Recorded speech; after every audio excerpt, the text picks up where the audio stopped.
Okay, when my wife took the shahadat, she immediately decided to put hijab on her and to change her clothes and everything. And even I asked her, "Are you really sure about this? Because if you are not sure," she told me, "Yes, I am sure, and I want to put hijab." And even now, 4 years after, most of the people who knows me, who knows her, even who don't know us, they think that I told her to put hijab.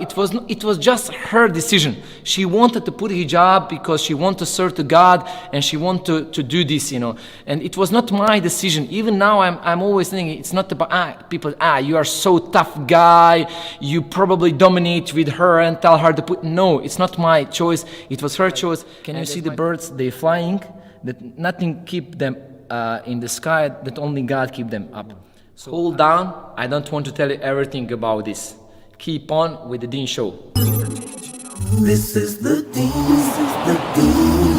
Show. This is the Deen Show. This is the Deen Show.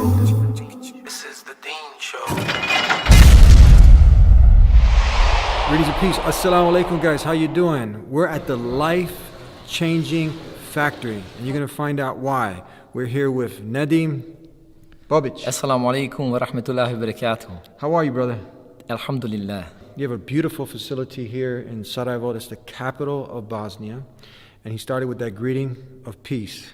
Peace be with you. So it says, well, let's start with that. Why your motto is life-changing factory? So tell us a little bit about that. Okay, regarding my trainings and my system door training, I work on functional workouts, but my philosophy, life-changing factor, it's not only about training your body.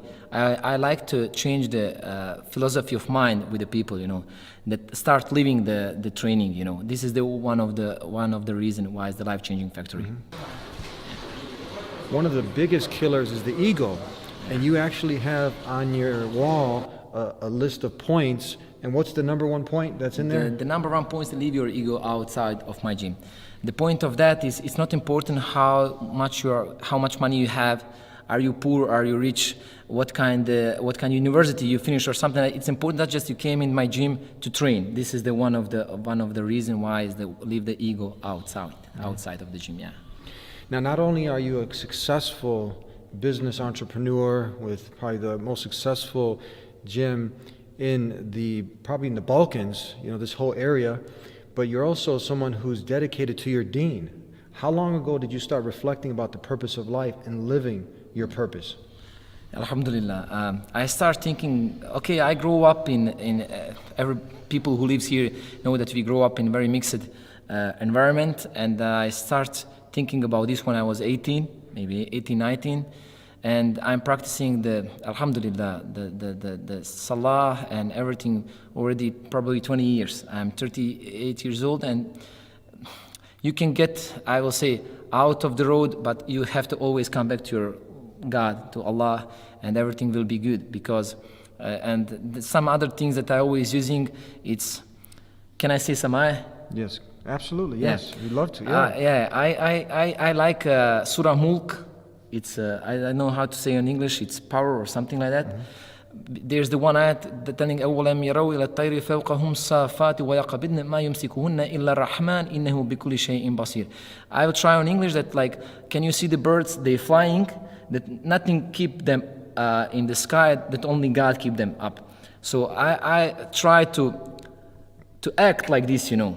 I'm working and everything, but I always put my back on Allah. Alhamdulillah, this is giving me a lot of power. And I have one sentence when I say, what I see, the other people cannot even imagine, because I know that when you believe in Allah, everything is possible. That's right. When you believe in the Creator, anything is possible. Yes. You also have a unique story with your wife. She comes from a background Russian, Orthodox Christian. Share that story with us, please. Oh, this is the very interesting story, I think. My wife, she's Orthodox Russian. She grew up Assalamu alaikum. She grew up on north of Russia. It's a name of city is Arkhangelsk. It's a north. I think that they ever saw any kind of Muslim over there. Even it's now 2019, and they just got first mosque there ever. So she moved here as Orthodox and married me 6 years ago. And the first 2 years of marriage, she was always asking me some question about Islam. And I was giving her some answers, and she tried to have. Of course, I told her that in my house is Islam, and my children will grow up as a Muslims and everything. She accepted this, and I told her I don't have anything against your religion. Like I in Quran, lakum dinukum waliyadin, your religion to you, my religion to me. But day by day, she was listening some lectures, giving me some questions. And one time, after 2 years, she asked me, can she go to visit her mother in Arkhangelsk in Russia? And of course, she went over there. After 1 month, she came back and she told me, I want to convert to Islam, I want to take Shahada. The point is that when I asked her, of course, me as a Muslim, who born as a Muslim here in Bosnia and Sarajevo, it was very interesting even for me. Why did you do this? Because I never put any kind of force, like in Quran it's written, there's no force in religion. I never put, she told me everything is clear because you have answers for every question. In Orthodox, I could not find the answer for everything. And she told me when I was in Russia, I told to myself, I want to go in Russia again to try to not think about Allah, to not think about creation and everything. But whatever I saw, tree or grass or everything, I was like, oh, Allah made this so beautiful. And she told me when I was in a plane flying, I was thinking, I know all true, but I didn't took Shahadat, and I was scared. So she came here, and Alhamdulillah, she took Shahadat. It was Ramadan, and by now, Alhamdulillah, she is praying 5 times per day. She is, Alhamdulillah, on good way. Together we are here. That's one of the things when a human being is reflecting, pondering, and they want to know the truth, that is the first thing that one has to decide.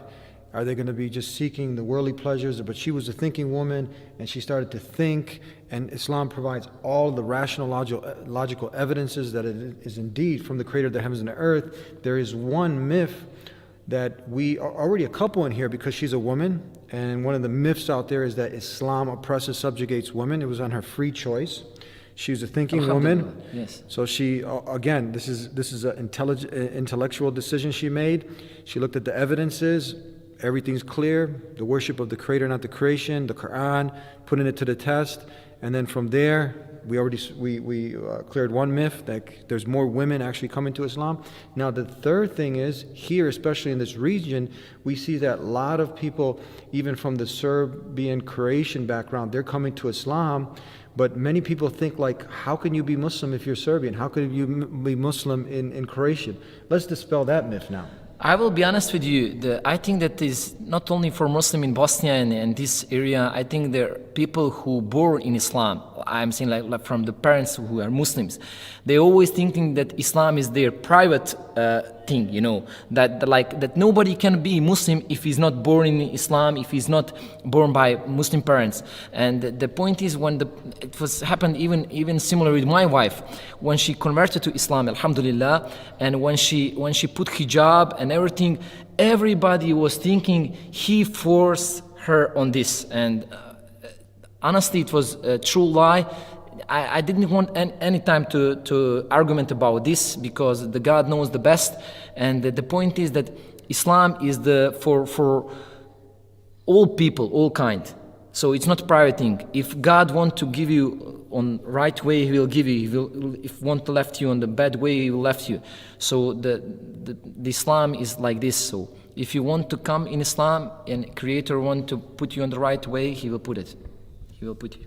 Beautiful. So we covered some gems here. Islam unifying Croatians, Serbians, Bosnians, Russians, anyone who wants to submit their will to the Creator of the heavens and earth, live a purposeful life. You can find all those answers in this beautiful way of life, Islam. And if you want to go ahead and get a great workout and join the factory, Gym champion. Be a gym champion, factory. life-changing factory, they can come and visit you here. Where can they come see you? We have website. You can check all information on our website, gymchampion.ba. Thank you very much for visiting me here with your friends. I am very honored. Thank you, big thank you, Alhamdulillah. May Allah bless you. Ameen. And thank you guys for tuning in here from Bosnia, Sarajevo. Peace be with you. Assalamu alaikum. Assalamu alaikum wa rahmatullahi wa barakatuh.